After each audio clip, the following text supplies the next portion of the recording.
हरे कृष्ण वंदना माता जी।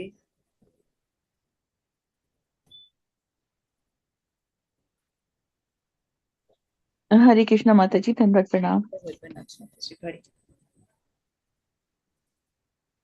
भक्त्या त्वन्यया शक्या अहम एवं विधो अर्जुनः ज्ञातुं द्रष्टुं च तत्त्वेन प्रवेष्टु च परन्तपः।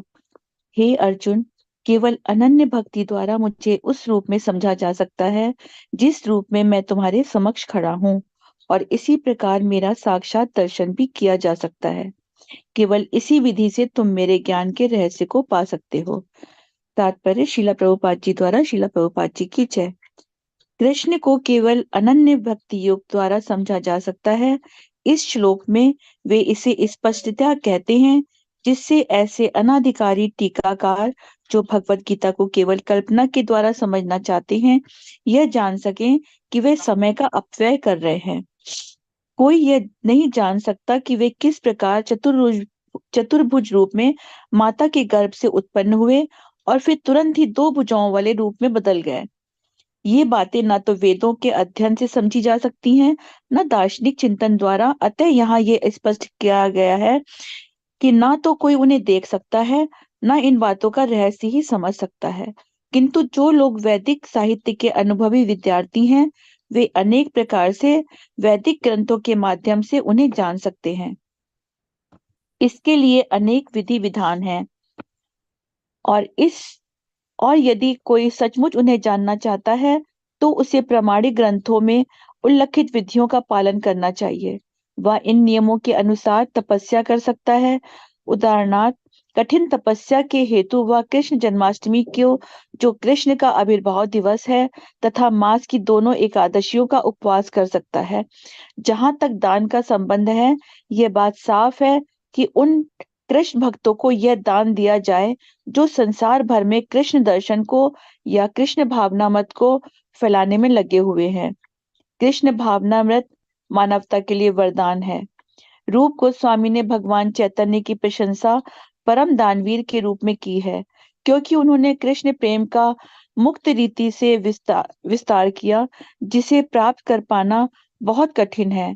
अतः यदि कोई कृष्ण भावनामृत का प्रचार करने वाले व्यक्तियों को अपना धन दान में देता है, तो कृष्ण भावनामृत का प्रचार करने के लिए दिया गया यह दान संसार का सबसे बड़ा दान है। और यदि कोई मंदिर में जाकर विधि पूर्वक पूजा करता है, भारत के मंदिरों में सदा कोई ना कोई मूर्ति, सामान्यतः विष्णु या कृष्ण की मूर्ति रहती है, तो ये भगवान की पूजा करके तथा उन्हें सम्मान प्रदान करके उन्नति करने का अवसर होता है। नौसिखियों के लिए भगवान की भक्ति करते हुए मंदिर पूजा अनिवार्य है, जिसकी पुष्टि श्वेताश्वर उपनिषद में 6.23 में हुई है। यस्य देवे परा भक्तिर्यथा देवे तथा गुरो यस्य ते कथिता हर्ता प्रकाशन्ते महात्मना।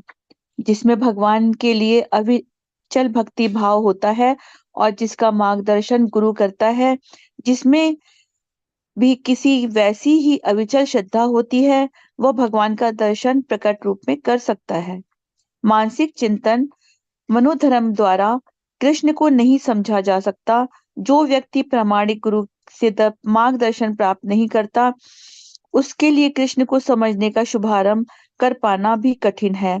यहाँ पर तू शब्द का प्रयोग विशेष रूप से यह सूचित करने के लिए हुआ है कि कोई अन्य विधि ना तो बताई जा सकती है, ना प्रयुक्त की जा सकती है, ना ही कृष्ण को समझने में सफल हो सकती है।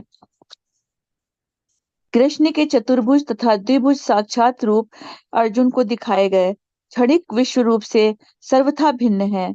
नारायण का चतुर्भुज रूप तथा कृष्ण का द्विभुज रूप दोनों ही शाश्वत तथा दिव्य हैं, जबकि अर्जुन को दिखलाया गया विश्व रूप नश्वर है। सुदुर्दशम शब्द का अर्थ ही है देख पाने में कठिन, जिससे पता चलता है कि इस विश्व रूप को किसी ने नहीं देखा था। इससे यह भी पता चलता है कि भक्तों को इस रूप में दिखाने की आवश्यकता भी नहीं थी। इस रूप को कृष्ण ने अर्जुन की प्रार्थना पर दिखाया था, जिससे भविष्य में यदि कोई अपने को भगवान का अवतार कहे, तो लोग उससे यह कह सके कि तुम अपना विश्व रूप दिखाओ। पिछले श्लोक में ना शब्द की पुनरुक्ति सूचित करती है कि मनुष्य को वैदिक ग्रंथों के पांडित्य का गर्व नहीं होना चाहिए। उसे कृष्ण की भक्ति करनी चाहिए, तभी वह भगवत गीता की टीका लिखने का प्रयास कर सकता है। कृष्ण विश्व रूप से नारायण के चतुर्भुज रूप में और फिर अपने सहज द्विभुज रूप में परिणत होते हैं। इससे यह सूचित होता है कि वैदिक साहित्य में उल्लिखित चतुर्भुज रूप तथा अन्य रूप कृष्ण के आदि द्विभुज रूप से ही उद्भूत है। वे समस्त उद्भवों के उद्गम हैं। कृष्ण इनसे भी भिन्न है। निर्विशेष रूप की कल्पना का तो कुछ कहना ही नहीं।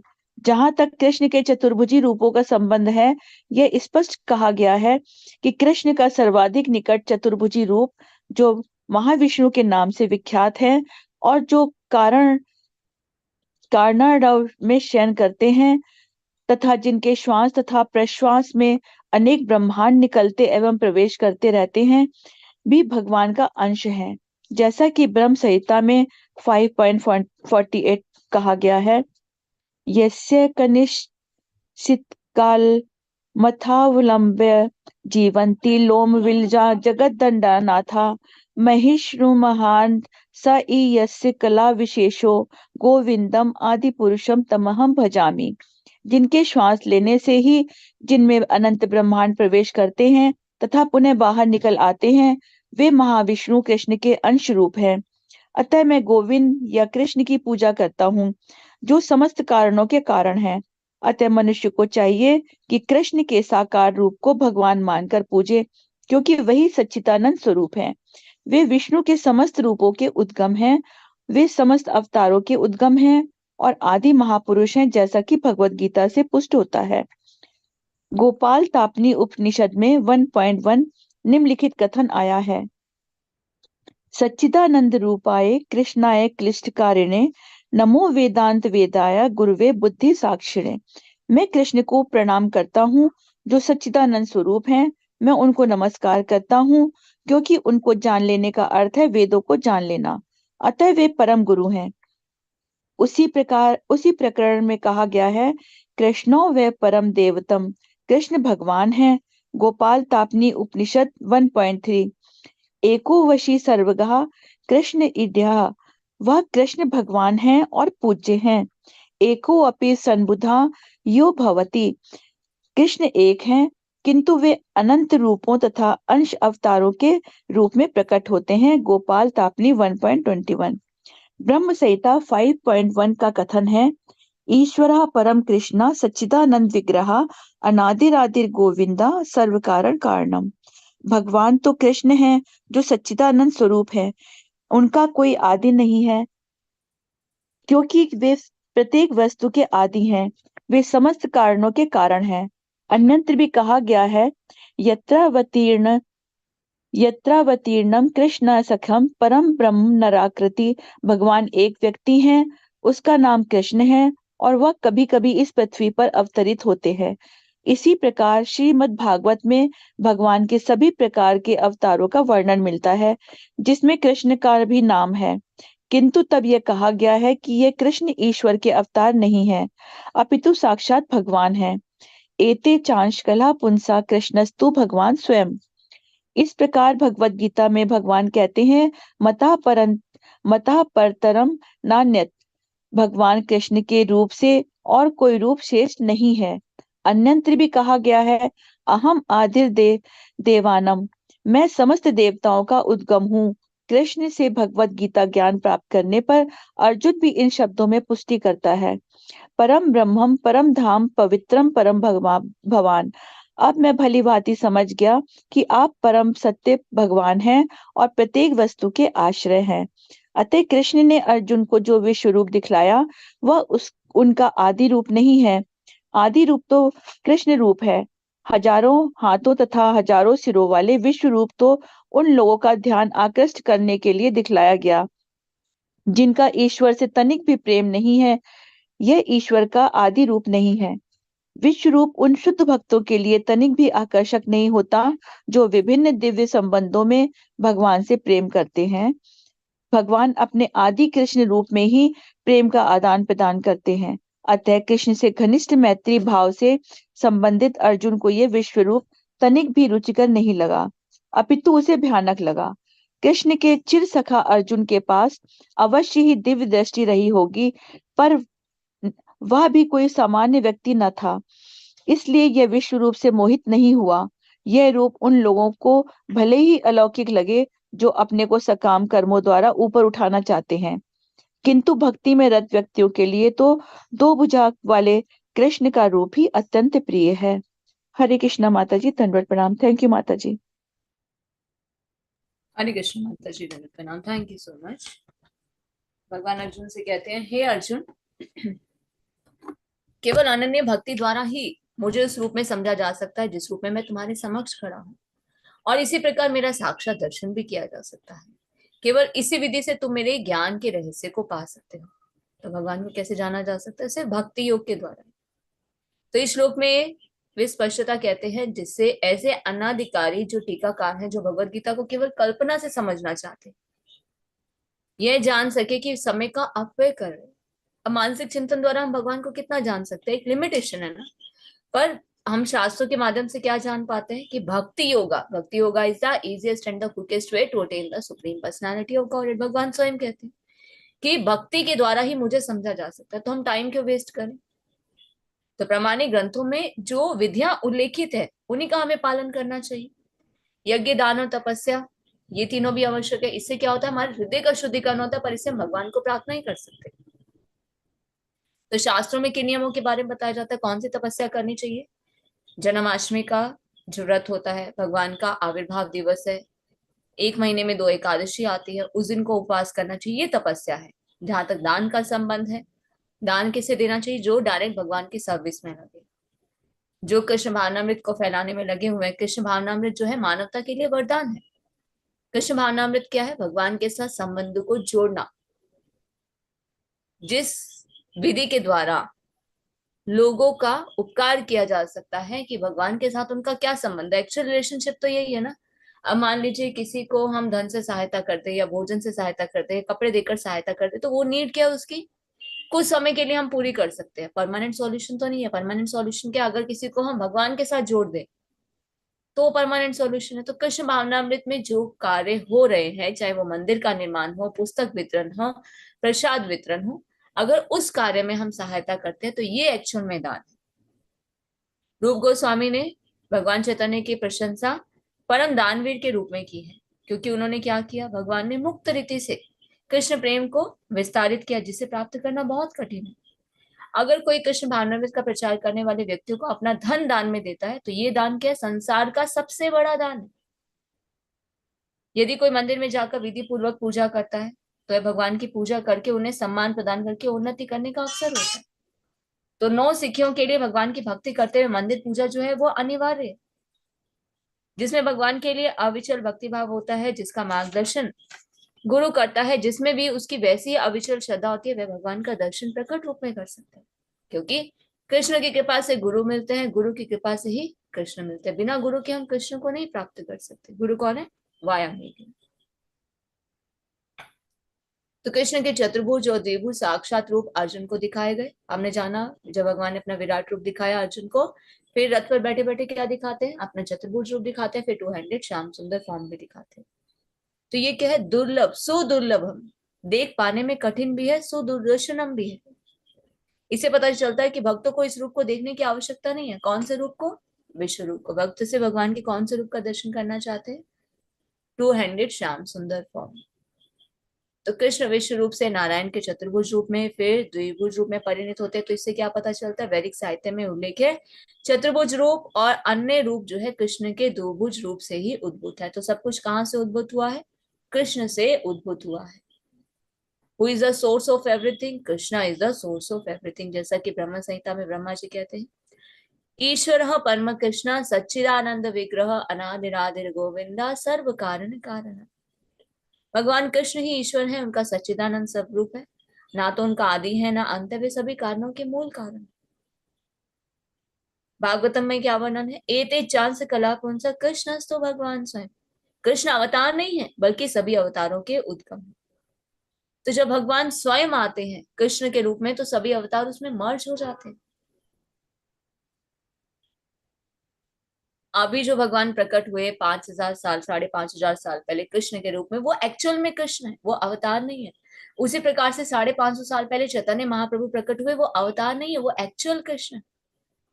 और जब भगवान आते हैं ना, तो सभी अवतार उसमें मर्ज हो जाते हैं। चैतन्य चरितामृत में इसका वर्णन किया है कृष्णदास कविराज गोस्वामी ने। तो विश्व रूप उन शुद्ध भक्तों के लिए तनिक भी आकर्षक नहीं होता जो विभिन्न दिव्य संबंधों में भगवान से प्रेम करते हैं। भगवान अपने आदि कृष्ण रूप में ही प्रेम का आदान प्रदान करते हैं। इसलिए भगवान ने अर्जुन से क्या कहा, जिस रूप में मैं तुम्हारे सामने हूं, इसी रूप में मुझे नमस्कार करो, इसी रूप में मेरी पूजा करो। तो किसी भी रूप में हम भगवान को प्राप्त करने के लिए ध्यान एकाग्र कर सकते हैं, पर सही विधि क्या है? कृष्ण के रूप में भगवान की पूजा करना। तो यह रूप भले उन लोगों को भले ही अलौकिक लगे जो अपने आप को सकाम कर्मों द्वारा ऊपर उठाना चाहते हैं, किंतु भक्ति में रत व्यक्तियों के लिए तो दो भुजाओं वाला कृष्ण का रूप भी अत्यंत प्रिय है। तो किस रूप में हमें भगवान की पूजा करनी चाहिए? 200 श्याम सुंदर फॉर्म। हरे कृष्ण। हरे कृष्ण। रेखा माता जी। हरे कृष्ण माता जी, दंडवत प्रणाम। धन्यवाद। मत क्रम कृत मत परमः मत भक्ता संवर्जितः निर्वरा सर्वभूतेषु यस माम एति पांडव। हे अर्जुन, जो व्यक्ति सकाम कर्मों तथा मनोधर्म के कल्मश से मुक्त होकर मेरी शुद्ध भक्ति इसमें तत्पर रहता है, जो मेरे लिए कर्म करता है, जो मुझे ही जीवन लक्ष्य समझता है और जो प्रत्येक जीव से मैत्री भाव रखता है, वह निश्चय ही मुझे प्राप्त करता है। तात्पर्य शिला प्रभुपाद जी के द्वारा। शिला प्रभुपाद जी की जय। जो कोई चिन्मय व्योम कि कृष्ण लोक में परम पुरुष को प्राप्त करके भगवान कृष्ण से घनिष्ठ संबंध स्थापित करना चाहता है, उसे स्वयं भगवान द्वारा बताए गए इस मंत्र को ग्रहण करना होगा। अतः यह श्लोक भगवत गीता का सार माना जाता है। भगवत गीता एक ऐसा ग्रंथ है जो उन बद्ध जीवों की ओर लक्षित है जो इस भौतिक संसार में प्रकृति पर प्रभुत्व जताने में लगे हुए हैं और वास्तविक आध्यात्मिक जीवन के बारे में नहीं जानते हैं। भगवत गीता का उद्देश्य यह दिखाना है कि मनुष्य किस प्रकार अपने आध्यात्मिक अस्तित्व को तथा भगवान के साथ अपने संबंध को समझ सकता है, तथा उसे यह शिक्षा देना है कि वह भगवत धाम को कैसे पहुंच सकता है। यह श्लोक उस विधि को स्पष्ट रूप से बताता है जिससे मनुष्य अपने आध्यात्मिक कार्य में अर्थात भक्ति में सफलता प्राप्त कर सकता है। भक्ति भक्ति अमृत सिंधु में बताए, अनासक्तस्य विषयानः यथा कर्मोपयुज्यतः निर्विघ्नः कृष्ण संबंधे युक्तः वैराग्य मुच्यते। ऐसा कोई कार्य ना करें जो कृष्ण से संबंधित ना हो, यह कृष्ण कर्म कहलाता है। कोई भले ही कितने कर्म क्यों ना करे, किंतु उसे उनके फल के प्रति आसक्ति नहीं होनी चाहिए। यह फल तो कृष्ण को ही अर्पित किया जाना चाहिए। उदाहरण, यदि कोई व्यापार में व्यस्त है तो उसे इस व्यापार को कृष्ण भावनामृत में परिणत करने के लिए कृष्ण को अर्पित करना होगा। यदि कृष्ण व्यापार के स्वामी है तो इसका लाभ भी उन्हें ही मिलना चाहिए। यदि किसी व्यापारी के पास करोड़ों रुपए की संपत्ति हो और यदि वह इसे कृष्ण को अर्पित करना चाहे तो वह ऐसा कर सकता है। यही कृष्ण कर्म है। अपनी इंद्र तृप्ति के लिए विशाल भवन ना बनवाकर वह कृष्ण के लिए सुंदर मंदिर बनवा सकता है, कृष्ण का अर्च विग्रह स्थापित कर सकता है और भक्ति के प्रमाणिक ग्रंथों में वर्णित अर्च विग्रह की सेवा का प्रबंध करा सकता है। यह सब कृष्ण कर्म है। मनुष्य को अपने कर्म फल में लिप्त नहीं होना चाहिए, अपितु इसे कृष्ण को अर्पित करके बची हुई वस्तु को केवल प्रसाद रूप में ग्रहण करना चाहिए। यदि कोई कृष्ण के लिए विशाल भवन बनवा देता है और उसमें कृष्ण का अर्च विग्रह स्थापित करता है तो उसमें उसे रहने की मनाही नहीं रहती, लेकिन कृष्ण को ही इस भवन का स्वामी मानना चाहिए। यदि कृष्ण भावनामृत है किंतु यदि कोई कृष्ण के लिए मंदिर नहीं बनवा सकता तो वह कृष्ण मंदिर की सफाई में तो लग सकता है, यह भी कृष्ण कर्म है। वह बगीचे की देखभाल कर सकता है। जिसके पास थोड़ी सी भी भूमि है, जैसा कि भारत के निर्धन से निर्धन व्यक्ति के पास भी होती है, तो वह अपना उपयोग कृष्ण के लिए फूल उगाने के लिए कर सकता है। वह तुलसी के वृक्ष उगा सकता है, क्योंकि तुलसी दल अत्यंत महत्वपूर्ण है और भगवत गीता में कृष्ण ने उसको आवश्यक बताया है। पत्रम पुष्पम फलम तोयम। कृष्ण चाहते हैं कि लोग उन्हें पत्र, पुष्प, फल, थोड़ा सा जल भेंट करें, और फलम तोयम कृष्ण करें, और इस प्रकार की भेंट से वह प्रसन्न रहते हैं। यह पत्र विशेष रूप से तुलसी दल ही है। अतः मनुष्य को चाहिए कि वह तुलसी का पौधा लगाकर उसे सींचे। इस तरह गरीब से गरीब व्यक्ति भी अपने को कृष्ण सेवा में लगा सकता है। ये कतिपय उदाहरण है जिस तरह कृष्ण कर्म में लगाया जा सकता है। मत परमः शब्द से उस व्यक्ति के लिए आता है जो अपने को जीवन का परम लक्ष्य भगवान कृष्ण के परम धाम में उनकी संगति करना मानता है। ऐसा व्यक्ति चंद्र, सूर्य या स्वर्ग जैसे उच्चतर लोकों में अथवा इस ब्रह्मांड के उच्चतम स्थान ब्रह्म लोक तक में भी जाने का इच्छुक नहीं रहता। उसे इनकी तनिक भी इच्छा नहीं रहती। उसकी आसक्ति तो आध्यात्मिक आकाश में जाने की रहती है। आध्यात्मिक आकाश में भी वह ब्रह्म ज्योति से तदात्म्य प्राप्त करके ही संतुष्ट नहीं रहता, क्योंकि वह सर्वोच्च आध्यात्मिक लोक में जाना चाहता है, जिसे कृष्ण लोक या गोलोक वृंदावन कहते हैं। उसे उस लोक का पूरा ज्ञान रहता है, अतः वह अन्य किसी लोक में नहीं चाहता। जैसा कि मद भक्ता शब्द से सूचित होता है, वह भक्ति में पूर्णतः रत रहता है। विशेष रूप से वह श्रवण, कीर्तन, स्मरण, पाद सेवन, अर्चना, वंदनन, दास्य, सांख्य और आत्मनिवेदन भक्ति के इन 9 साधनों में लगा रहता है। मनुष्य चाहे तो नवों साधनों में रत रह सकता है, अथवा 8 से 7 नहीं, नहीं तो कम से कम एक तो रत रह ही सकता है, तब वह निश्चित रूप से कृतार्थ हो जाएगा। संग वर्जितः शब्द भी महत्वपूर्ण है। मनुष्य को चाहिए ऐसे लोगों से संबंध तोड़ ले जो कृष्ण के विरोधी हैं। ना केवल नास्तिक लोग कृष्ण के विरुद्ध रहते हैं, अपितु वे भी जो सकाम कर्मों और मनोधर्म के प्रति आसक्त रहते हैं। अतः भक्ति रामृत सिंधु में शुद्ध भक्ति का वर्णन इस प्रकार है। अन्य अभिलाषितम शून्यम ज्ञान कर्मन व्रतम अना आनुकूल्यने कृष्ण अनुशीलन भक्ति रुतबः।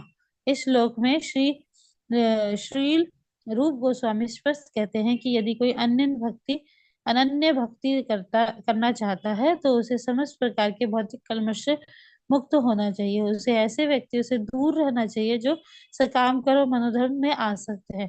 ऐसी अवांछित संगति तथा भौतिक इच्छाओं के कलमुष से मुक्त होने पर ही कृष्ण ज्ञान का अनुशीलन कर सकता है, जिसे शुद्ध भक्ति कहते हैं। अनुकूलस्य संकल्प प्रतिकूलस्य वर्जनम। मनुष्य को चाहिए कि अनुकूल भाव से कृष्ण के विषय में सोचे और उन्हीं के कर्म करे, प्रतिकूल भाव से नहीं। कंस कृष्ण का शत्रु था। वह कृष्ण के जन्म से ही मारने की तरह तरह की योजनाएं बनाता रहा, मगर तो असफल होने के कारण वह सदैव कृष्ण का चिंतन करता रहा। इस तरह सोते जागते काम करते और सदैव कृष्ण भावनामृत रहा, किंतु उसकी वह कृष्ण भावना अनुकूल ना थी। वह 24 घंटे कृष्ण का चिंतन करते रहने पर भी असुर ही माना जाता रहा और अंत में कृष्ण द्वारा मार डाला गया। निसंदेह कृष्ण द्वारा वध किए गए व्यक्ति को तुरंत मोक्ष मिल जाता है, किंतु शुद्ध भक्त का उद्देश्य यह नहीं। शुद्ध भक्त तो मोक्ष की भी कामना नहीं करता। वह सर्वोच्च लोक गोलोक वृंदावन भी नहीं जाना चाहता। उसका एकमात्र उद्देश्य कृष्ण की सेवा करना, चाहे वह जहां भी रहे। कृष्ण भक्त प्रत्येक से मैत्री भाव रखता है, इसलिए यहाँ से निर्वैर कहा गया है, अर्थात उसका कोई शत्रु नहीं होता।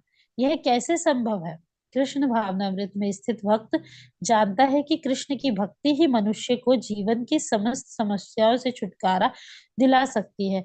उसे इसका व्यक्तिगत अनुभव रहता है। फलतः वह इस प्रणाली को, कृष्ण भावनामृत को मानव समाज में प्रचारित करना चाहता है। भगवत भक्तों का इतिहास साक्षी है कि ईश्वर चेतना का प्रचार करने में कई बार भक्तों को अपने जीवन को संकटों में डालना पड़ा।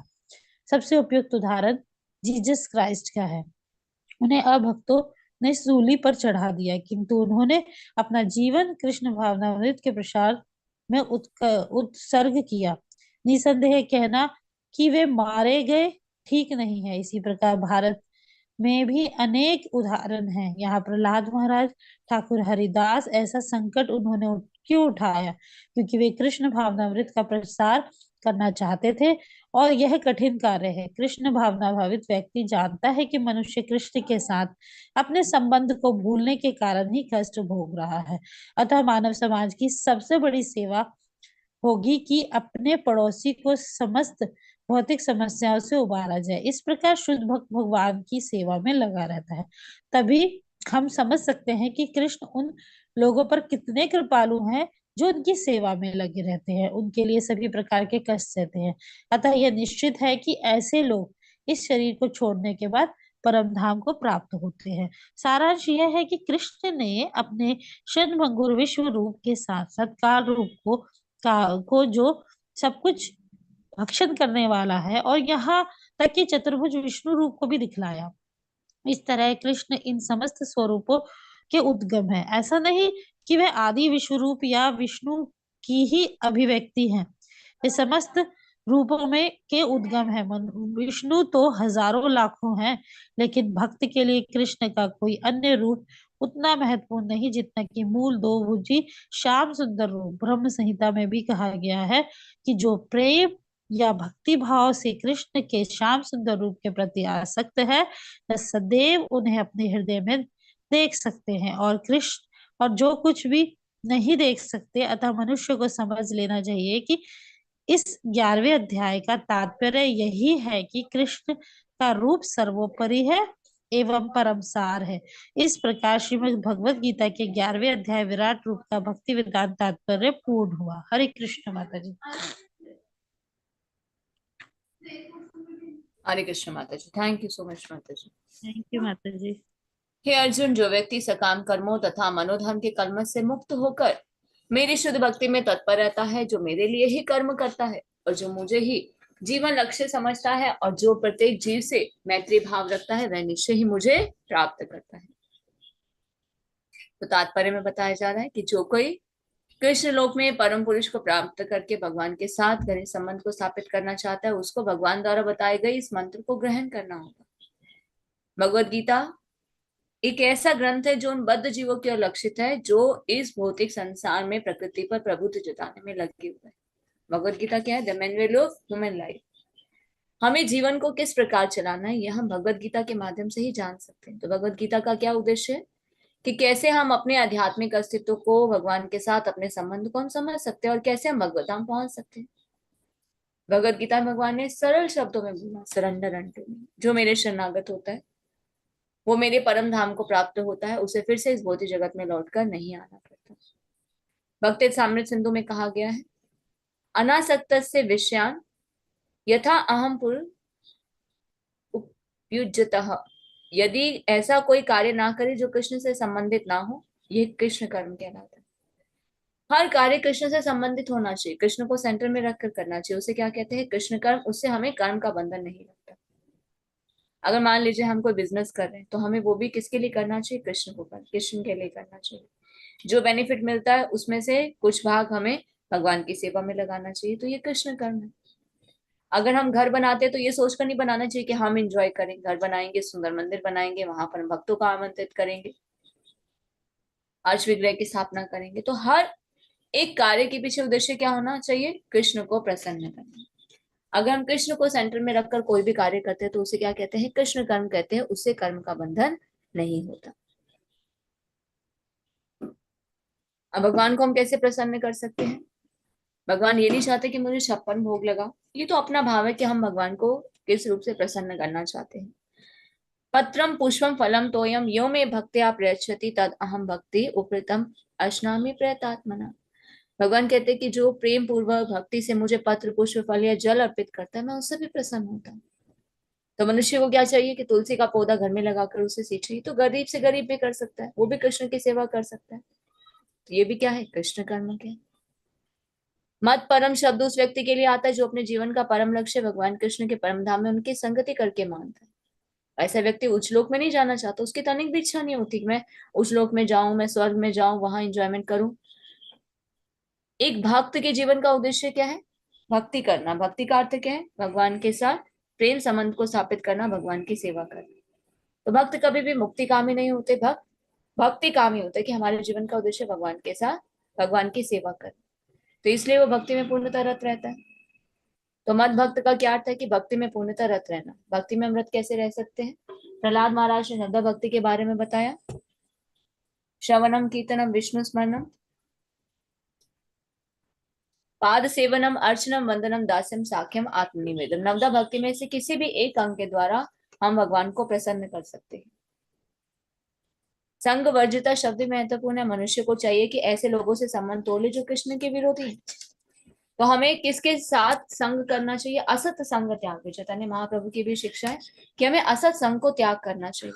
जो लोग कृष्ण के बारे में चर्चा नहीं करते, हिंदी तिप्टी में लगे रहते, उनके साथ ज्यादा अटैच नहीं होना चाहिए। पर इसका अर्थ नहीं है कि हम समाज से, पूरे समाज से हम रिश्ता तोड़ ले, नहीं, हमें समाज में रहना है पर उनके साथ डीपली कनेक्ट नहीं होना। तो ज्यादा से ज्यादा हमें भक्तों का संग करना चाहिए। भक्ति सामने सिंधु में एक और श्लोक आता है, अन्य अभिलाषिता शून्यम। रूप गोस्वामी स्पष्ट करते हैं, अगर कोई अनन्य भक्ति करता है तो उसे समस्त प्रकार की भौतिक कर्मों से मुक्त होना चाहिए। तो भौतिक कर्मों से हम मुक्त कैसे हो सकते हैं? जैसे जैसे हम भक्ति जीवन में आगे बढ़ते, कृष्ण के साथ संबंध को बढ़ाते हैं, तो स्वतः ही भौतिक कर्म से मुक्त हो जाते हैं। ये भक्ति देवी की शक्ति है, इतनी बलशाली है। भक्ति जो है वो कृष्ण से भी अधिक बलशाली है। मनुष्य को चाहिए कि अनुकूल भाव से कृष्ण के विषय में सोचे, उन्हीं के लिए कर्म करे, प्रतिकूल भाव से नहीं। अब कंस भी तो कृष्ण के स्मरण करता था, पर क्या था? शत्रु मानते हुए करता था। तो इस भाव से नहीं करना चाहिए। प्रेम पूर्वक भगवान की सेवा करनी चाहिए। तो शुद्ध भक्त का उद्देश्य क्या है? हमें ये भी नहीं सोचना चाहिए कि हमें गोलोक वृंदावन जाना है। हमें तो ये सोचना चाहिए कि हमें से भगवान की सेवा करना है। हे प्रभु, हे नाथ, आप मुझे जहां भी रखें, बस मेरी यही इच्छा है कि मैं आपके चरण कमलों को कभी भी भूलूं नहीं। तो कृष्ण भक्त प्रत्येक से मैत्री भाव रखता है, उसका कोई शत्रु नहीं होता। और कृष्ण की भक्ति मनुष्य को जीवन की समस्त समस्याओं से छुटकारा दिला सकते हैं। इसका व्यक्तिगत अनुभव भी हम कर सकते हैं। जब हम पूर्ण रूप से कृष्ण के प्रति समर्पित होते हैं, भगवान के करते हैं, हमारी सहायता करते हैं। पर इसका अर्थ ये नहीं है कि भक्तों के जीवन में कभी कोई कष्ट नहीं आते। कष्ट आते हैं, पर भक्त उसे किस प्रकार देखते हैं? भगवान की ही कृपा समझकर देखते हैं कि मेरे जीवन में जो कष्ट है, शायद इससे बहुत बड़ा कोई कष्ट आना था, भगवान ने उसे छोटे में देखकर मेरा उद्धार किया। तो भगवत भक्तों को इतिहास साक्षी है कि ईश्वर चेतना का प्रचार करने में कई बार भक्तों को अपना जीवन संकट में डालना पड़ा। प्रहलाद महाराज भक्ति का प्रचार करते हैं, पर उनके पिता क्या करते हैं? उन्हें मारने का भरसक प्रयास करते हैं। जीसस क्राइस्ट एक उदाहरण है। अब भक्तों ने सूली पर उन्हें चढ़ा दिया, किंतु उन्होंने अपना पूरा जीवन सिर्फ कृष्ण भावनामृत के प्रसार में उत्सर्ग किया। निसंदेह ये कहना कि ये मारे गए ठीक नहीं है। प्रहलाद महाराज, हरिदास ठाकुर, जीसस क्राइस्ट, उन्होंने कृष्ण भावनामृत का प्रचार करने के लिए इतना कष्ट उठाया। हम ये नहीं कह सकते कि वो मारे गए। ये तो भगवान की एक लीला है। भगवान क्या करते हैं? कुछ कार्य स्वयं करते हैं, कुछ कार्य अपने भक्तों से कराते हैं। तो इसी प्रकार शुद्ध भक्त जो है भगवान की सेवा में लगा रहता है। तभी हम समझ सकते हैं कि कृष्ण उन लोगों पर कितने दयालु हैं जो उनकी सेवा में लगे रहकर उनके लिए सभी प्रकार के कष्ट सहते हैं। निश्चित है कि ऐसे लोग इस शरीर को छोड़ने के बाद परम धाम को प्राप्त होते हैं। तो सारांश क्या है? कि कृष्ण ने अपने क्षणभंगुर विश्व रूप के साथ साथ काल रूप का जो सब कुछ भक्षण करने वाला, यहाँ तक कि चतुर्भुज विष्णु रूप भी अर्जुन को दिखाया। तो भगवान ने इसके माध्यम से क्या बताया? सोर्स क्या है सभी रूपों का? Krishna. Krishna is the source of everything. ब्रह्म संहिता में कहा गया कि जो प्रेम और भक्ति भाव से कृष्ण के साम सुंदर रूप के प्रति आसक्त रहता है, वे सदैव उन्हें अपने हृदय में देख सकते हैं। प्रेमांजन छुरित भक्ति विलोचनेन संता सदैव हृदयेषु विलोकयन्ति। हम अपने हृदय में भगवान का दर्शन कैसे कर सकते हैं? प्रेम रूपी अंजन लगाकर। भक्ति के द्वारा हम भगवान को अपने हृदय में देख सकते हैं। तो मनुष्य को समझ लेना चाहिए कि इस 11वें अध्याय का तात्पर्य यही है कि कृष्ण का रूप ही सर्वोपरि है और वो परम सार है। तो इस प्रकार श्रीमद् भगवद गीता के 11वें अध्याय विराट रूप का भक्ति वेदांत तात्पर्य पूर्ण हुआ। हरे कृष्णा। श्रील प्रभुपाद की जय। अध्याय 12 भक्ति योग। हरे कृष्णा सुधीर प्रभु जी। कृष्णा। हरे कृष्णा। दंडवत प्रणाम। अध्याय 12 भक्ति योग। इसमें अर्जुन बोल रहे हैं स्टार्टिंग अर्जुन उवाच एवं सततयुक्ता ये भक्ता त्वां पर्युपासते चाप्यक्षरं व्यक्तं तेषां के योगवित्तमाः। अर्जुन ने पूछा, जो आपकी सेवा में सदैव तत्पर रहते हैं, या जो अव्यक्त यानी निर्विशेष ब्रह्म की पूजा करते हैं, तो इन दोनों में से किसे अधिक पूर्ण यानी सिद्ध माना जाए। तात्पर्य। श्रील प्रभुपाद जी की जय हो। तात्पर्य श्रील प्रभुपाद जी के द्वारा। अब तक श्री कृष्ण साकार, निराकार एवं सर्वव्यापक तत्व को समझा चुके हैं और सभी प्रकार के भक्तों और योगियों का वर्णन भी कर चुके हैं। सामान्य अध्यात्मवादियों की दो श्रेणियों में विभाजित किया जा सकता है। नंबर 1 निर्विशेषवादी यानी निराकार, और दूसरा सगुणवादी साकार। सगुणवादी भक्त अपनी सारी शक्ति से परमेश्वर की सेवा करता है।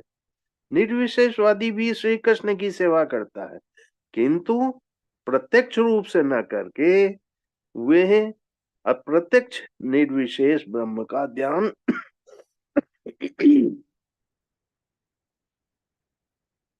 करता है। इस अध्याय में हम देखेंगे कि परम सत्य की अनुभूति की विभिन्न विधियों में भक्ति योग सर्वोत्तम।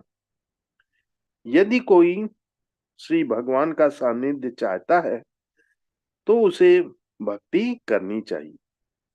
जो लोग भक्ति के द्वारा परमेश्वर की प्रत्यक्ष सेवा करते हैं वे सगुणवादी कहलाते हैं, लेकिन जो लोग निर्विशेष ब्रह्म का ध्यान करते हैं वे निर्विशेषवादी कहलाते हैं।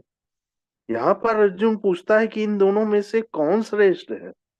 यद्यपि परम सत्य के साक्षात्कार के अनेक साधन, किंतु इस अध्याय में श्री कृष्ण भक्ति योग को सबों में श्रेष्ठ बताते हैं। भगवान यह सर्वाधिक प्रत्यक्ष है और ईश्वर का सानिध्य प्राप्त करने के लिए सबसे सुगम रास्ता है।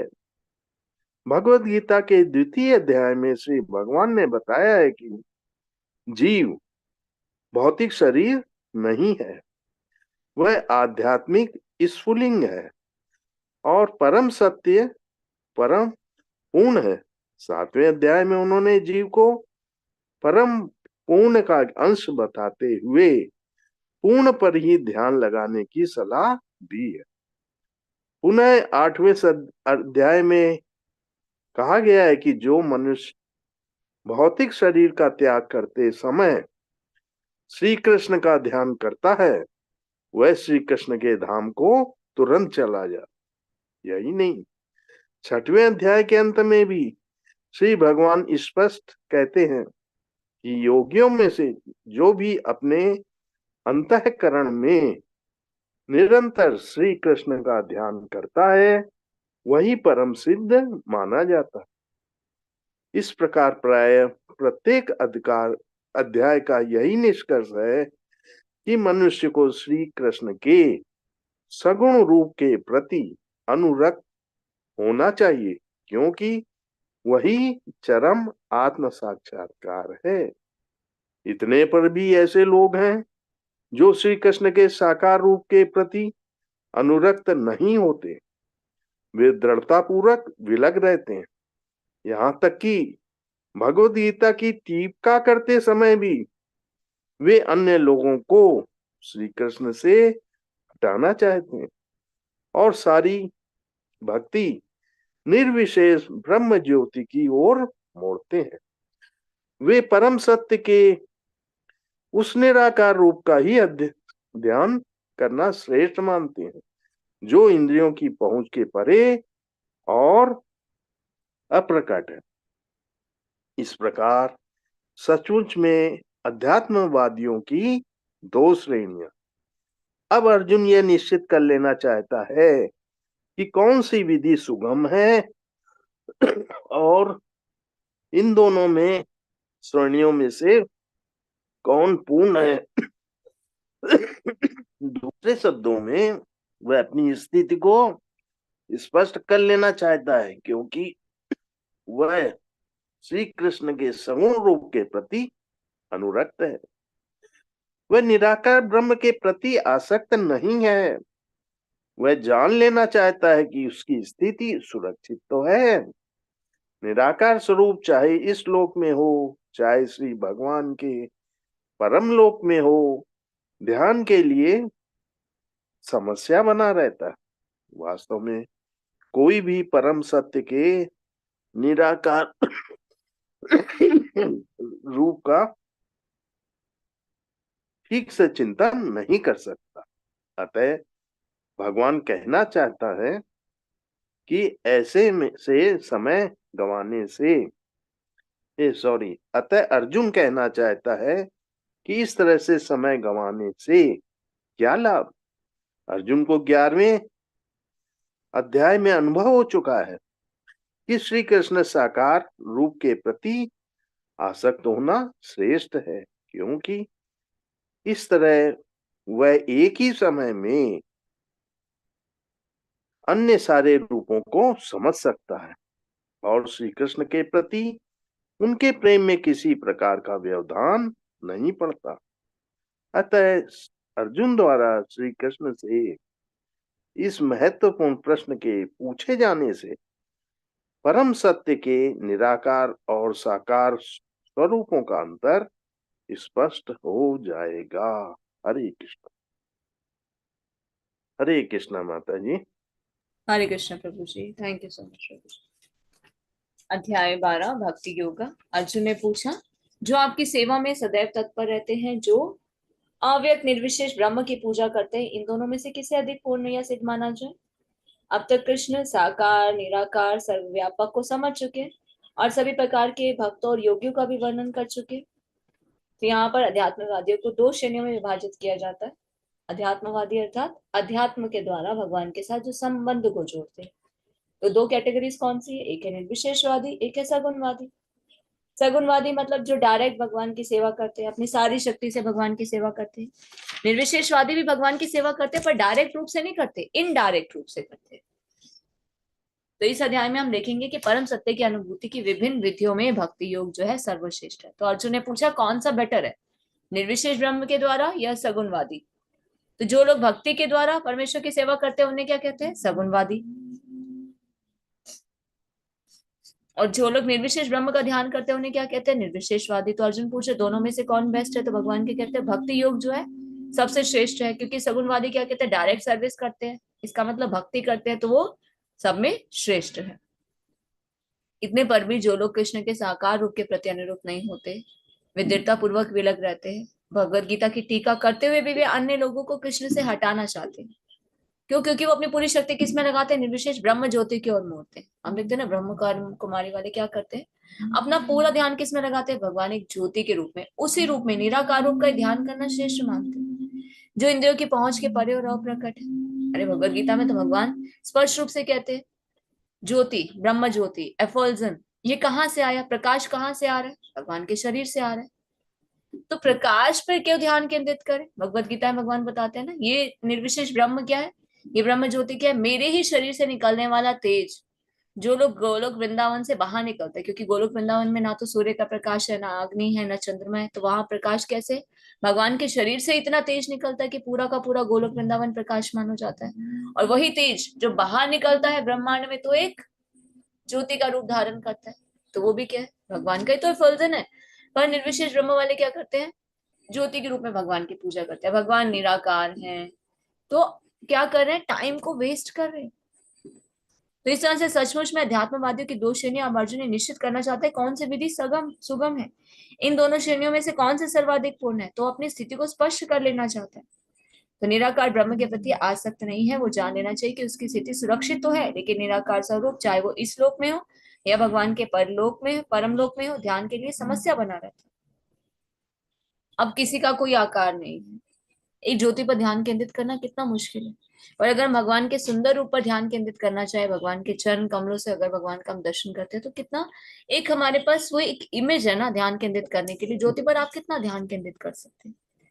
हम इस्कॉन टेम्पल्स में जाते हैं, क्या देखते हैं, रोज भगवान को नित्य रूप से सुंदर सुंदर वस्त्र पहनाते हैं, उनका श्रृंगार होता है, कितने अट्रैक्टिव भगवान लगते हैं। भगवान क्या है, सर्वाकर्षण। और जब उन्हें और इस तरह से तैयार किया जाता है, अर्च विग्रह की जब सर्विस की जाती है, तो भगवान क्या करते हैं, और आकर्षित लगते हैं। तो क्या होता है, ध्यान केंद्रित करना आसान, पर निराकार रूप में ध्यान केंद्रित करना आसान नहीं। तो अर्जुन क्या कहना चाहते हैं, इस तरह से समय गंवाने से क्या रहा। तो अर्जुन किसके लिए कह रहे हैं, कलयुग के लोगों के लिए कह रहे हैं कि टाइम को वेस्ट नहीं करना चाहिए। जब भगवान सीधा सीधा रास्ता बता रहे हैं, अब ये तो हम पर है ना कि हम उस रास्ते पर चलना ही नहीं चाहते जो भगवान बता रहे हैं। हम तो क्या कहते हैं, नहीं नहीं, हमें जो ठीक लगता है हम वो करेंगे। अब हमें जो ठीक लगता है हम वो करेंगे, तो फिर हमारी गति भी वैसी है। भगवान के कहने पे चलेंगे तो हमारा उद्धार होगा, भगवान के कहने पे नहीं चलेंगे तो क्या होगा, फिर हमारा समय भी खराब है, शक्ति भी खराब है, फिर नाना प्रकार की योनियां भी हमारे लिए तैयार है ना। हम अपने डेस्टिनेशन को भी प्राप्त नहीं कर सकते। आगे हम लास्ट में जानेंगे भगवत गीता के 18 चैप्टर में भगवान कहते हैं कि मैंने तो तुम्हें सब कुछ बता दिया, देन चॉइस इज योर्स। अब तुम पर डिपेंड करता है कि तुम मेरी बात मानो या ना मानो। मेरी बात मानोगे तो फिर इस जन्म मृत्यु के चक्र से मुक्त होकर मेरे परम धाम को प्राप्त करोगे, नहीं बात मानोगे तो फिर से इस भवबंधन में फंसते जाओगे। तो 11वें अध्याय में अनुभव हो चुका है कि कृष्ण के साकार रूप के प्रति आसक्त होना श्रेष्ठ है, क्योंकि इस तरह एक ही समय अन्य सारे रूपों को समझा जा सकता है। कृष्ण के प्रति उनके प्रेम में किसी भी प्रकार का व्यवधान नहीं पड़ता। तो अर्जुन द्वारा कृष्ण के इस महत्वपूर्ण प्रश्न के पूछे जाने से परम सत्य के निराकार और साकार स्वरूपों का अंतर जो है स्पष्ट हो जाता है। तो जिन लोगों को कंफ्यूजन है कि भगवान निराकार है या साकार है, किस रूप में भगवान की पूजा करनी चाहिए, तो अर्जुन उन लोगों के लिए ये प्रश्न पूछ रहे हैं। हरे कृष्ण।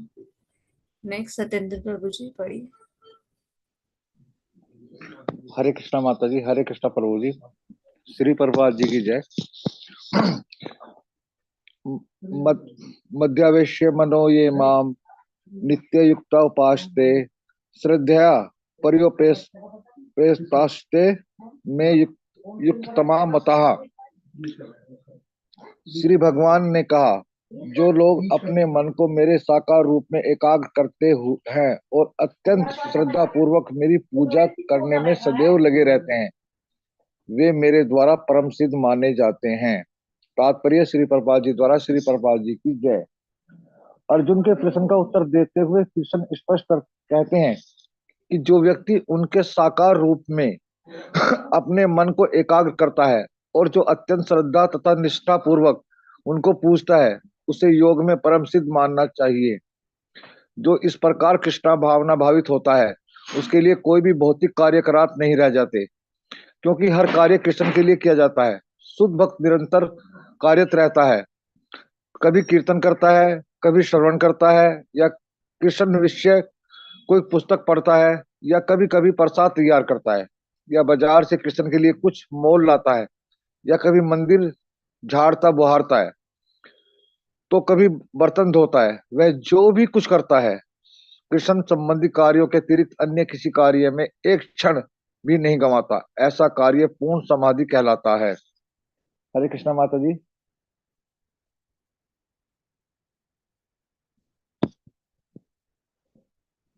हरे कृष्ण, कंटिन्यू कीजिए प्रभु जी।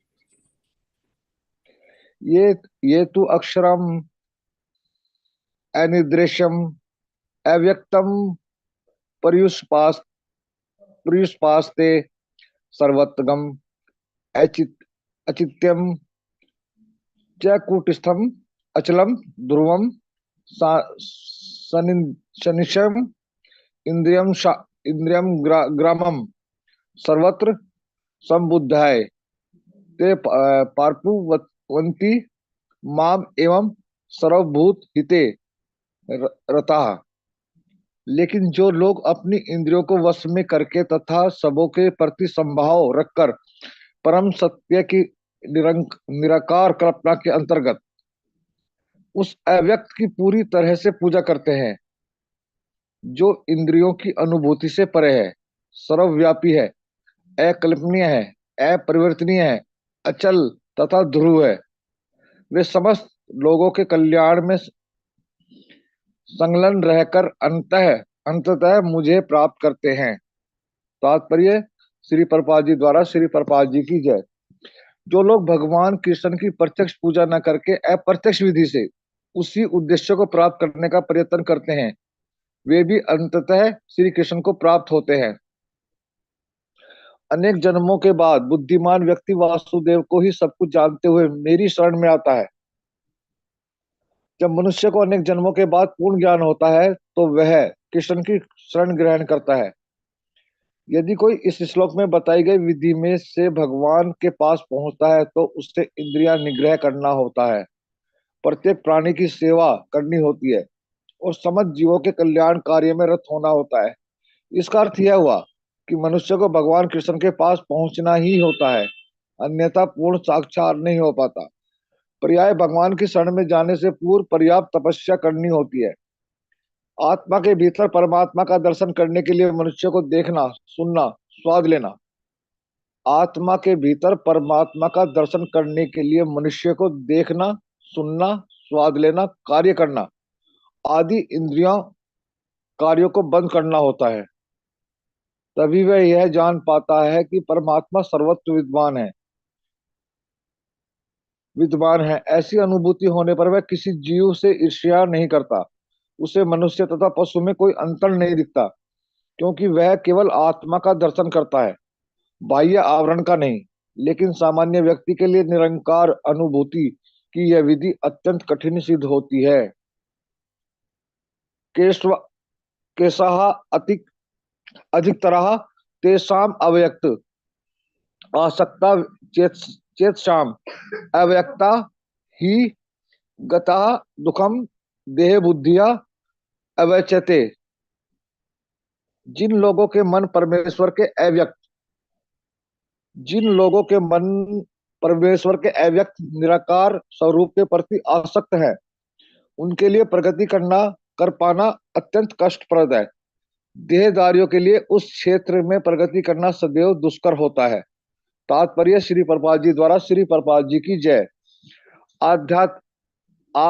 अध्यात्मवादियों का समूह जो परमेश्वर के अचिंत्य अव्यक्त निरंकार स्वरूप के पथ का अनुसरण करता है, ज्ञान योगी कहलाता है। और जो व्यक्ति भगवान की भक्ति में रत रहकर पूर्ण कृष्णा भावनामृत में रहते हैं, वे भक्ति योगी कहलाते हैं। यहाँ पर ज्ञान योग तथा भक्ति योग में निश्चित अंतर बताया गया है। ज्ञान योग का पथ यद्यपि मनुष्य को उसी लक्ष्य तक पहुंचाता है, किंतु है अत्यंत कष्टकारक, जबकि भक्ति योग भगवान को प्रत्यक्ष सेवा होने के कारण सुगम है और देहधारी के लिए स्वाभाविक भी है। जीव अनादिकाल से देहधारी है।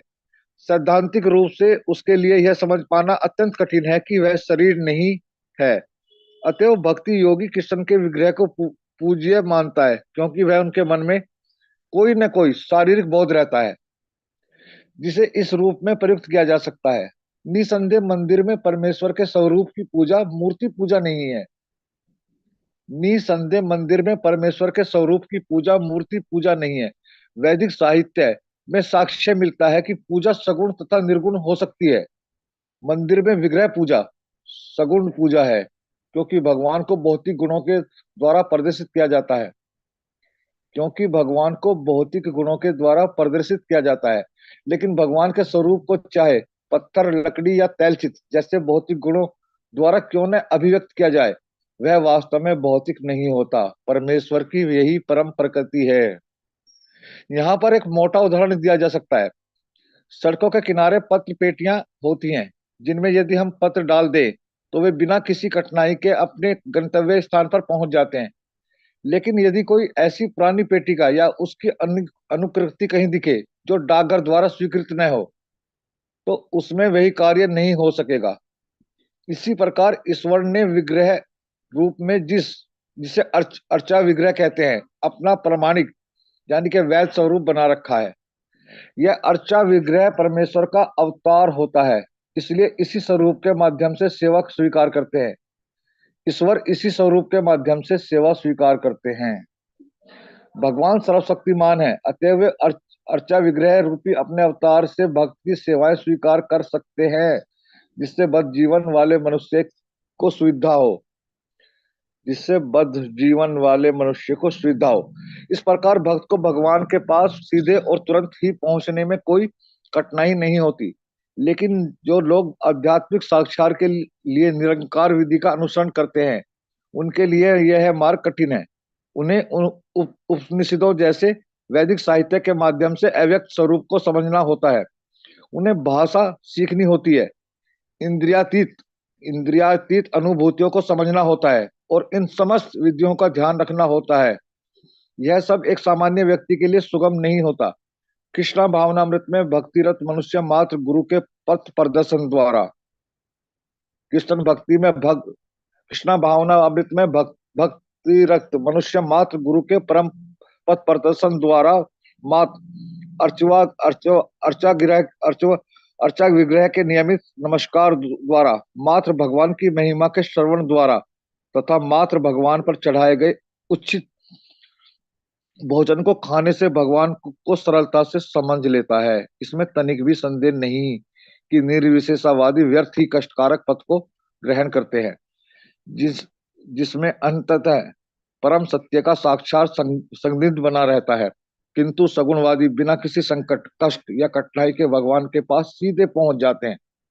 ऐसा ही संदर्भ श्रीमद् भागवत में पाया जाता है, जहां पर यह कहा गया है कि यदि अंततः भगवान की शरण में जाना ही है, इस शरण में जाने की क्रिया को भक्ति कहते हैं, तो यदि कोई ब्रह्मा क्या है और क्या नहीं है, इसी को समझने का कष्ट आजीवन उठाता रहता है, तो इसका परिणाम अत्यंत कष्टकारक होता है। अतएव यहाँ पर यह उपदेश दिया गया है कि आत्म साक्षात्कार के इस कष्ट पर मार्ग को ग्रहण नहीं करना चाहिए, क्योंकि अंतिम फल अनिश्चित रहता है। जीव शाश्वत रूप से व्यष्टि आत्मा है, और यदि वह आध्यात्मिक पूर्ण में तदाकार होना चाहता है, तो वह अपनी मूल प्रकृति के शाश्वत सत्य तथा चित पक्षों का साक्षात तो कर सकता है, लेकिन आनंद में अंश की प्राप्ति नहीं हो पाती। ऐसा अध्यात्मवादी जो ज्ञान योग में अत्यंत विद्वान होता है, किसी भक्त के अनुग्रह से भक्ति योग को प्राप्त होता है। उस समय निराकारवाद का दीर्घ अभ्यास कष्ट का कारण बन जाता है, क्योंकि वह उस विचार को त्याग नहीं पाता। अतएव देहधारी जीव अभ्यास के समय या साक्षात्कार के समय अव्यक्त की प्राप्ति में सदैव कठिनाई में पड़ जाता है। प्रत्येक जीव अंततः स्वतंत्र है, और उसे यह अच्छी तरह समझ लेना चाहिए कि अव्यक्त अनुभूति उसके आध्यात्मिक आनंद में आत्म स्वरूप की प्रकृति के विरुद्ध है। मनुष्य को चाहिए कि इस विधि को न अपनाए। प्रत्येक जीव के लिए कृष्णा चेतना की विधि श्रेष्ठ मार्ग है, जिससे भक्ति में पूरी तरह व्यस्त रहना होता है। यदि कोई भक्ति की उपेक्षा करना चाहता है, तो वह नास्तिक होने का संकट रहता है। अतएव अव्यक्त निवेशक एकाग्रता की विधि को, जो इंद्रियों की पहुंच से परे हैं, जैसा कि इस श्लोक में पहले कहा जा चुका है, इस युग में प्रोत्साहन नहीं मिलना चाहिए। भगवान कृष्ण ने इसका उपदेश नहीं दिया। हरे कृष्णा माता जी। हरे कृष्ण प्रभु जी, थैंक यू सो मच प्रभु जी।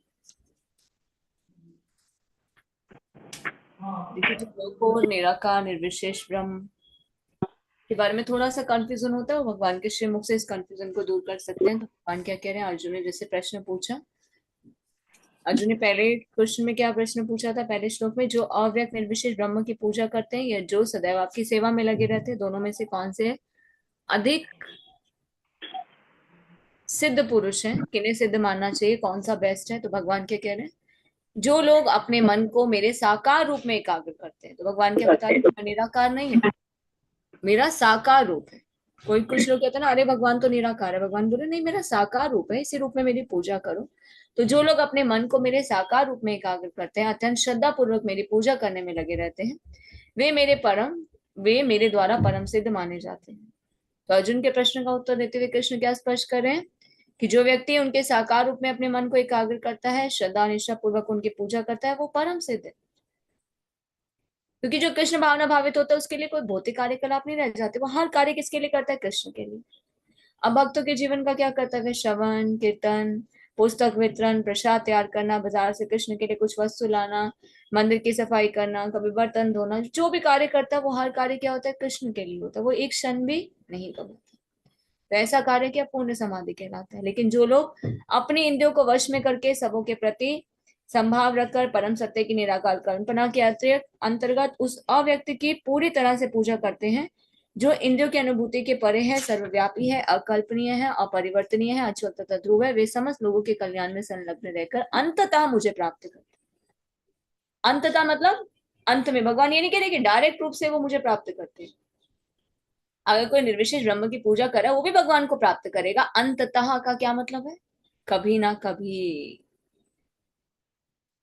अनेक जन्मों के बाद उसे ज्ञान होता है कि कृष्ण के शरण को ग्रहण करना है। तो भगवान के बता रहा, बिना भक्ति के द्वारा, बिना मेरे शरणागत हुए कोई मुझे प्राप्त नहीं कर सकता। मार्ग है बाकी सब, निर्विशेष ब्रह्म, ज्ञान योगी जो है, अष्टांग योगी, वो सिर्फ एक वाया मीडिया है। जब तक कोई भक्ति तक नहीं पहुंचेगा, पूर्ण रूप से कृष्ण के शरणागत नहीं होगा, वो भगवान को नहीं प्राप्त कर सकता। तो इस श्लोक में बताई गई विधि से भगवान के पास पहुंचना है तो उसे इंद्रिय निग्रह करना होगा, प्रत्येक प्राणी की सेवा करनी होगी, कल्याण में रत रहना होगा, तभी वो भगवान तक पहुंच सकता है। तो उसके लिए कितनी तपस्या उसे करनी होगी, कितने उसे नियमों का पालन करना पड़ेगा। अब आत्मा के भीतर अगर कोई परमात्मा का दर्शन करना चाहता है तो मनुष्य को देखना, सुनना, स्वाद लेना, कार्य करना, सभी कार्य को बंद करना होगा। उसे ये देखना हो कि भगवान सब जगह विद्यमान है परमात्मा के रूप में, किसी से ईर्ष्या नहीं करनी, मनुष्य पशु में अंतर भी नहीं करना, तभी वो आत्मा का दर्शन कर सकता है, बाह्य आवरण का नहीं। लेकिन सामान्य व्यक्ति के लिए निराकार अनुभूति की विधि जो है अत्यंत कठिन है, ये सबके लिए पॉसिबल नहीं है। हर कोई इस विधि के द्वारा भगवान को नहीं प्राप्त कर सकता, ये बहुत कठिन तपस्या है, बहुत कठिन मार्ग है।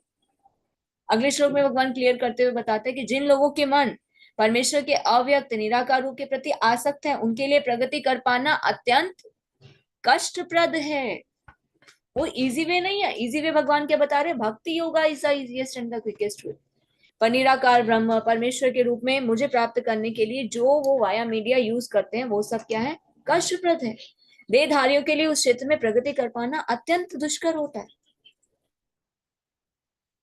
अध्यात्मवादियों का कुछ समूह है जो परमेश्वर के अचिंत्य, अव्यक्त, निराकार स्वरूप के पद का अनुसरण करते हैं। वो कौन है, ज्ञान योगी। करते हैं ना, कुछ लोग तपस्या करते हैं, सिद्धि प्राप्त करने के लिए कार्य करते हैं।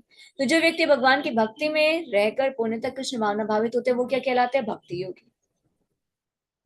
अब ज्ञान योगी और भक्ति योगी में अंतर भगवान ने बता दिया। ज्ञान योग का भी लक्ष्य क्या है, भगवान को प्राप्त करना, पर उसके लिए वो क्या करता है, बहुत ही कष्ट उठाता है। पर भक्ति योगी क्या करता है, डायरेक्ट भगवान की सेवा करता है। भक्ति योगी कृष्ण के विग्रह की पूजा करता है।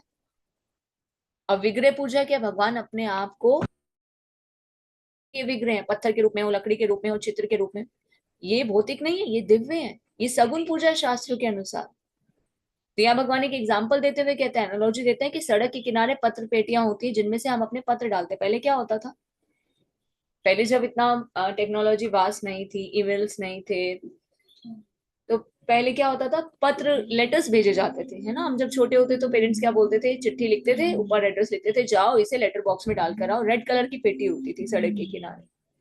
ऐसे किसी पेटी में तो नहीं डालते थे ना, हम क्या करते थे, लेटर बॉक्स में डालते थे, रेड कलर का होता था। जब उसके अंदर डाल के आते थे, डाकिया आता था, नेक्स्ट डे तो उसे ओपन करता था, जो भी लेटर्स होती थी वो निकालता था, पोस्ट ऑफिस लेके जाता था, वहां से उस जिस जिस एड्रेस पे उसे भेजना होता था उसे भेज देता था।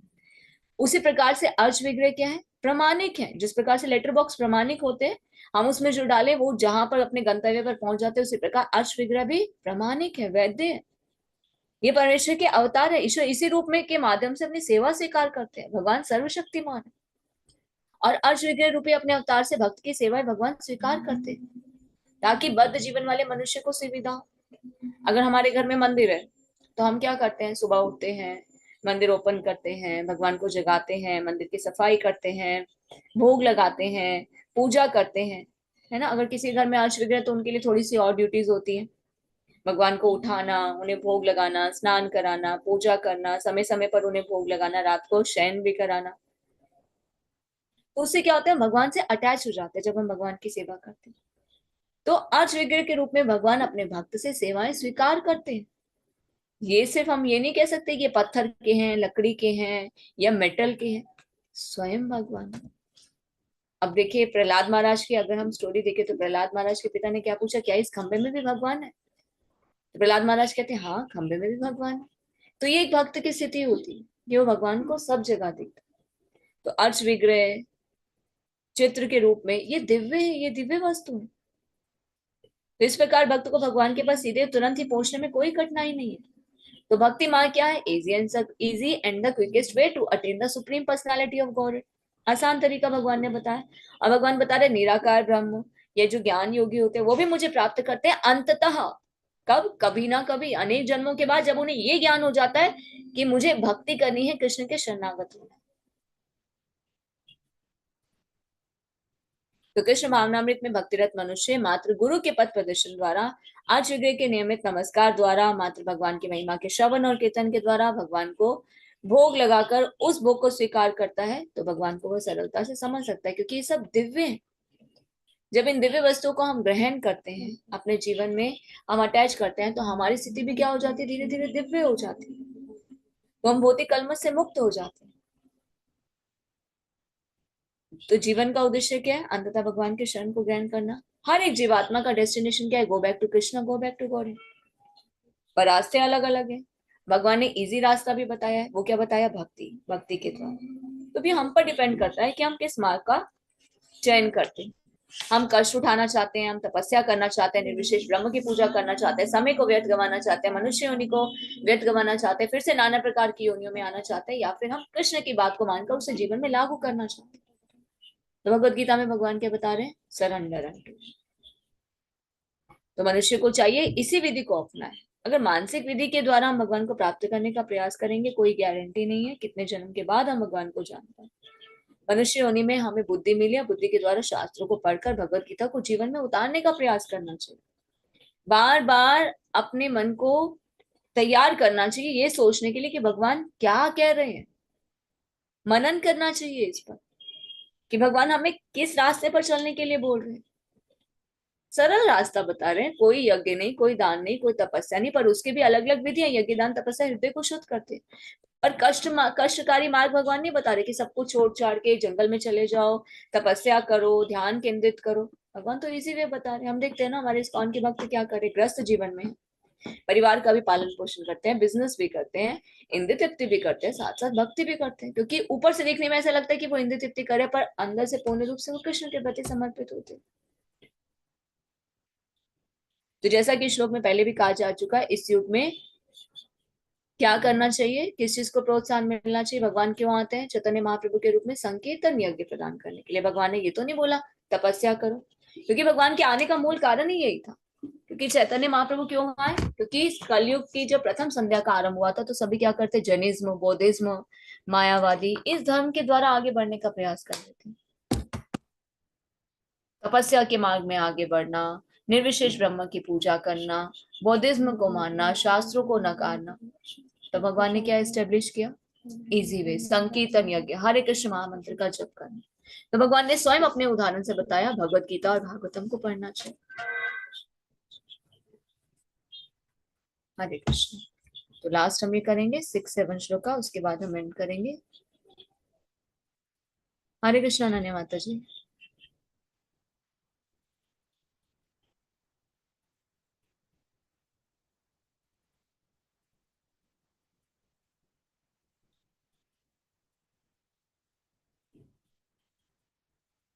हरे कृष्ण माता जी, आपकी आवाज नहीं आ रही।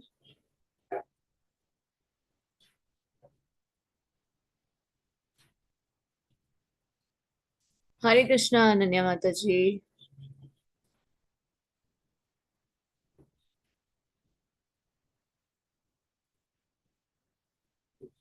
ठीक है, और कौन पढ़ना चाहते हैं? कोई और पढ़ना चाहते हैं?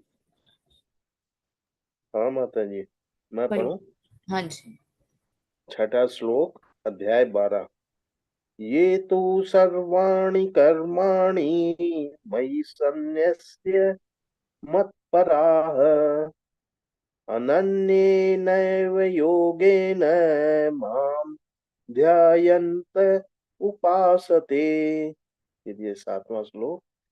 तेषामहं समुद्धता मृत्यु संसार सागरात् भवामि च भवानी भवामि न चिरात् पार्थ मय्यावेशित चेतसाम। इसका आशय है, जो अपने सारे कार्यों को मुझ में अर्पित करके तथा अविचलित भाव से मेरी भक्ति करते हुए मेरी पूजा करते हैं और अपने चित्तों को मुझ पर स्थिर करके निरंतर मेरा ध्यान करते हैं, उनके लिए हे पार्थ मैं जन्म मृत्यु के सागर से शीघ्र उद्धार करने वाला हूँ। श्रील प्रभुपाद जी की जय। तात्पर्य श्रील प्रभुपाद जी के द्वारा यहाँ यह स्पष्ट कहा गया है कि भक्तजन अत्यंत भाग्यशाली हैं कि श्री भगवान उनका इस भवसागर से तुरंत ही उद्धार कर देते हैं। शुद्ध भक्ति करने पर मनुष्य को इसकी अनुभूति भी होने लगती है कि ईश्वर महान है और जीवात्मा उनके अधीन है। उनका कर्तव्य है कि वह श्री भगवान की सेवा करें और यदि वह ऐसा नहीं करता तो उसे माया की सेवा करनी हो। जैसा कि पहले कहा भी जा चुका है कि केवल भक्ति से परमेश्वर को जाना जा सकता है। अतः मनुष्य को चाहिए कि वह पूर्ण रूप से भक्त बने। श्री भगवान को प्राप्त करने के लिए अपने मन को श्री कृष्ण में पूर्णतया एकाग्र करे। वह श्री कृष्ण के लिए ही कर्म करे, चाहे वह जो भी कर्म करे, लेकिन वह कर्म केवल श्री कृष्ण के लिए होना चाहिए। भक्ति का यही आदर्श है। भक्त श्री भगवान को प्रसन्न करने के अतिरिक्त और कुछ भी नहीं चाहता। उसके जीवन का उद्देश्य श्री कृष्ण को प्रसन्न करना होता है और श्री कृष्ण की तुष्टि के लिए वह सब कुछ उत्सर्ग कर सकता है। जिस प्रकार अर्जुन ने कुरुक्षेत्र के युद्ध में किया था, यह विधि अत्यंत ही सरल है। मनुष्य अपने कार्य में लगा रहकर हरे कृष्ण महामंत्र का कीर्तन कर सकता है। ऐसी दिव्य कीर्तन से भक्त श्री भगवान के प्रति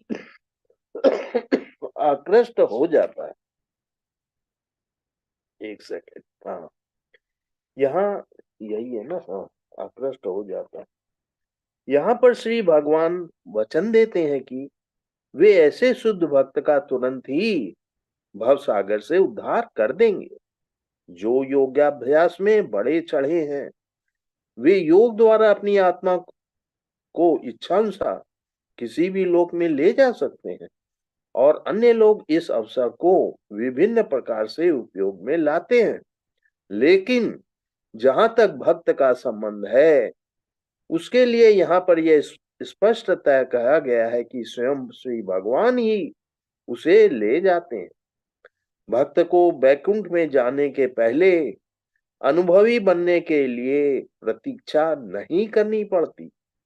वराह पुराण में एक श्लोक में भी ये बात आई है, नयामि परम स्थान चिरात चिराराति गतिम विना गरुड़ स्कंद मारोप्य यथेच्छ मणिवारितः। इसका आशय है, वैकुंठ लोक में आत्मा को ले जाने के लिए भक्त को अष्टायोग की साधना नहीं करनी पड़ती। इसका भार श्री भगवान स्वयं अपने ऊपर ले ले। वे यहाँ पर स्पष्ट रूप से कह रहे हैं कि वे स्वयं ही उद्धारक बनते हैं। बालक अपने माता पिता द्वारा अपने आप रक्षित होता है, जिससे उसकी स्थिति सुरक्षित रहती है। इसी प्रकार भक्त को योगाभ्यास द्वारा अन्य लोकों में जाने के लिए प्रयत्न करने की कोई आवश्यकता नहीं रह जाती। प्रभुति श्री भगवान अपने अनुग्रहवश स्वयं ही अपने पक्षी वाहन गरुड़ पर सवार होकर तुरंत आते हैं और भक्त को भवसागर से उबार लेते हैं। कोई कितना भी बड़ा कुशल तैराक क्यों न हो और कितना ही प्रयत्न क्यों न करे, किंतु समुद्र में गिर जाने के बाद वह अपने को नहीं बचा सकता। किंतु यदि कोई आकार उसे जल से बाहर निकाल ले तो वह आसानी से बच सकता है। इसी प्रकार श्री भगवान भक्त को इस भवसागर से निकाल लेते हैं। मनुष्य को केवल कृष्ण भावनामृत की सुगम विधि का अभ्यास करना होता है और अपने आप को अनन्य भक्ति में प्रवृत्त करना होता है। किसी भी बुद्धिमान व्यक्ति को चाहिए कि वह अन्य मार्गों की अपेक्षा भक्ति योग को ही चुने। नारायणी में इसकी पुष्टि इस प्रकार से की गई है, या वह साधन संपत्ति है पुरुषार्थ चतुष्ट ये तया विना तदाप्नोति नरो नारायण स्वय। अर्थात इस श्लोक का भावार्थ यह है कि मनुष्य को चाहिए वे न तो सकाम कर्म की विभिन्न विधियों में उलझे, न कोरे चिंतन से ज्ञान का अनुशीलन करे। जो परम भगवान की भक्ति में लीन है वह उन समस्त लक्ष्यों को प्राप्त कर सकता है जो अन्य योग विधियों चिंतन, अनुष्ठानों, यज्ञों, दान पुण्यों आदि से प्राप्त होने वाले हैं। अतः भक्ति का यही विशेष वरदान है। केवल कृष्ण के पवित्र नाम हरे कृष्ण कृष्ण कृष्ण हरे हरे, हरे राम राम राम हरे हरे का कीर्तन करने से ही भक्त सरलता तथा सुखपूर्वक परम धाम को पहुंच सकता है। लेकिन इस धाम को अन्य किसी धार्मिक विधि द्वारा प्राप्त नहीं किया जा सकता। भगवत गीता का निष्कर्ष 18वें अध्याय में भी इसी प्रकार व्यक्त हुआ है। सर्व धर्मान परित्यज्य मामेकं शरणं व्रज अहम त्वाम सर्व पापेभ्यो मोक्षयिष्यामि मा शुचः। इसका आशय है आत्म साक्षात्कार की अन्य समस्त विधियों को त्याग कर केवल कृष्ण भावनामृत में भक्ति संपन्न करनी चाहिए। इससे जीवन की चरम सिद्धि प्राप्त की जा सकती है। मनुष्य को अपने गत जीवन के पाप कर्मों पर विचार करने की आवश्यकता ही नहीं रह जाती, क्योंकि उसका उत्तरदायित्व तो श्री भगवान अपने ऊपर ले लेते हैं। अतः मनुष्य को व्यर्थी आध्यात्मिक अनुभूति में अपने उद्धार का प्रयत्न नहीं करना चाहिए। प्रत्येक व्यक्ति को चाहिए कि वह परम शक्तिमान ईश्वर श्री कृष्ण की शरण ग्रहण करे। यही जीवन की सर्वोच्च सिद्धि है। हरे कृष्णा। दंडवत प्रणाम माता जी। हरे कृष्ण प्रभु जी, दंडवत प्रणाम। थैंक यू सो मच प्रभु जी। तो यहाँ भगवान के कह रहे हैं कि जो अपने सारे कार्यों को मुझे अर्पित करके अविचलित भाव से मेरी भक्ति करते हुए मेरी पूजा करता है और अपने चित्तों को मुझ पर स्थिर करके निरंतर मेरा ध्यान करता है, उनके लिए हे पार्थ मैं जन्म मृत्यु के सागर से शीघ्र उद्धार करने वाला हूँ। तो यहाँ पर भगवान स्पष्ट रूप से कह रहे हैं कि भक्तजन अत्यंत भाग्यशाली कि भगवान उनका इस भवसागर से तुरंत उद्धार कर देते हैं। क्योंकि शुद्ध भक्ति होने पर मनुष्य को इसकी अनुभूति होती है कि भगवान महान है, हम उनके अधीन है, हमारे जीवन का उद्देश्य है उनकी सेवा करना, हमें कृष्ण की सेवा करना है, माया की सेवा नहीं करनी। जैसा कि पहले भी कहा जा चुका है कि भक्ति के द्वारा ही भगवान को जाना जा सकता है। तो मनुष्य को क्या चाहिए कि पूर्ण रूप से भक्त बने, अपने मन को अपने इंद्रियों के भगवान की सेवा में लगाए। कर्म करने तो उसे कृष्ण के लिए करना चाहिए, कृष्ण को सेंटर में रख के सभी कार्य करना चाहिए। हमारे जीवन का उद्देश्य है से भगवान को प्रसन्न करना, उसके अतिरिक्त कुछ भी नहीं। हम अपने कर्म करते करते भी भगवान को याद कर सकते हैं। ऐसा नहीं कि हर वक्त हमें माला लेकर बैठनी है, हर वक्त हम क्लास अटेंड कर सकते हैं, हम भगवान के किसी भी रूप का चिंतन कर सकते हैं। इसलिए माता जी इस किचन में है तो वहां पर भगवान के किसी अर्च विग्रह का चित्र रखे, या प्रभु जी कहीं भी ऑफिस में रहते हैं तो अपने पर्स में या फिर डेस्क पर भगवान का चित्र होना चाहिए, ताकि निरंतर रूप से हमें भगवान का स्मरण होता रहे। घर में हमें भगवान के चित्र लगाने चाहिए ताकि भगवान को देखकर हमें भगवान का स्मरण हो। हरे कृष्ण महामंत्र हम माला नहीं है तो हम ऐसे भी तो कभी कभी भगवान को याद कर सकते हैं। तो भगवान वचन देते हैं कि शुद्ध भक्त जो पूर्ण रूप से मेरे शरणागत होते हैं, मैं स्वयं उन्हें वैकुंठ लेकर जाता हूँ। उन्हें अनुभवी करने की प्रतीक्षा नहीं करनी पड़ती। वैकुंठ लोक में आत्मा को ले जाने के लिए भक्त को अष्टांग योग साधने की आवश्यकता नहीं है, इसका भार भगवान स्वयं अपने ऊपर ले लेते हैं। अब एक बच्चा है, उसकी पूरी जिम्मेदारी माता पिता अपने ऊपर लेते हैं ना, उसके खाने पीने की, उसके स्कूल की, उसकी रहन सहन की, उसके फ्यूचर की।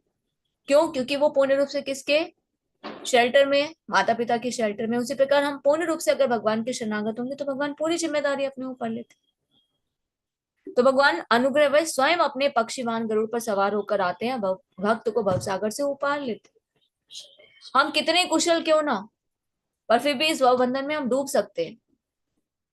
लेकिन अगर समुद्र में गिरने से अगर हमें कोई ऊपर से आकर जल से बाहर निकाले तभी हम बच सकते हैं। उसी प्रकार से भगवान ही भक्त को इस भवबंधन से बाहर निकाल सकते हैं। इस श्लोक का भावार्थ क्या है कि मनुष्य को चाहिए कि वो ना तो सकाम कर्म की विधियों में उलझे, ना ही कोरे चिंतन से ज्ञान का अनुशीलन करे, बल्कि क्या करे? भक्ति करे।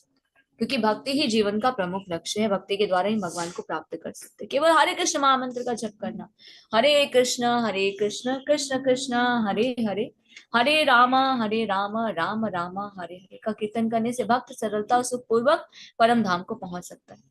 लेकिन इस धाम को अन्य किसी धार्मिक विधि द्वारा प्राप्त नहीं किया जा सकता, सिर्फ भक्ति के द्वारा, संकीर्तन यज्ञ के द्वारा ही प्राप्त किया जा सकता है। इसलिए भगवत गीता के लास्ट श्लोक में भगवान क्या कहते हैं? सर्वधर्मान् परित्यज्य माम एकम शरणं व्रज अहम त्वां सर्व पापेभ्यो मोक्षयिष्यामि मा शुचः। कि सभी धर्मों का त्याग कर दो, कुछ सकाम कर्म मत करो, कोई चिंतन मत करो, सिर्फ भक्ति करो, तपस्या यज्ञ सब कुछ छोड़कर सिर्फ भक्ति के द्वारा तुम मुझको प्राप्त कर सकते हो, डरो मत। तो हमें ये भी नहीं सोचना चाहिए कि पास्ट लाइफ में हमें अब क्या कर्म किए थे उसका फल हमें भोगना पड़ेगा। भगवान पूरा दायित्व अपने ऊपर ले लेते हैं। भक्ति करने से हमारे पाप कर्म उसी प्रकार नष्ट हो जाता है जिस प्रकार प्रज्वलित अग्नि में ईंधन डालने से जलकर भस्म हो जाती है। उसी प्रकार जब हम भक्ति करते हैं तो हमारे सारे पाप कर्म जो हमें पता भी नहीं है कि हम पता नहीं कितनी लाइफ में कैसे पाप कर्म कर चुके हैं, जिनका फल हम इस भौतिक जगत में भोगना है, उसे भी भगवान नष्ट कर देते हैं। तो प्रत्येक व्यक्ति को चाहिए कि वो भगवान के शरण को ग्रहण करे, यही जीवन का सर्वोच्च लक्ष्य है। हरे कृष्णा। धन्यवाद, प्रणाम आप सभी को। चैट बॉक्स में अटेंडेंस का लिंक है, आप सभी से रिक्वेस्ट है अपने अटेंडेंस को फिल करें। अगर कोई लीव करना चाहता है लीव कर सकते हैं। अगर किसी का कोई प्रश्न है तो पूछ सकते हैं।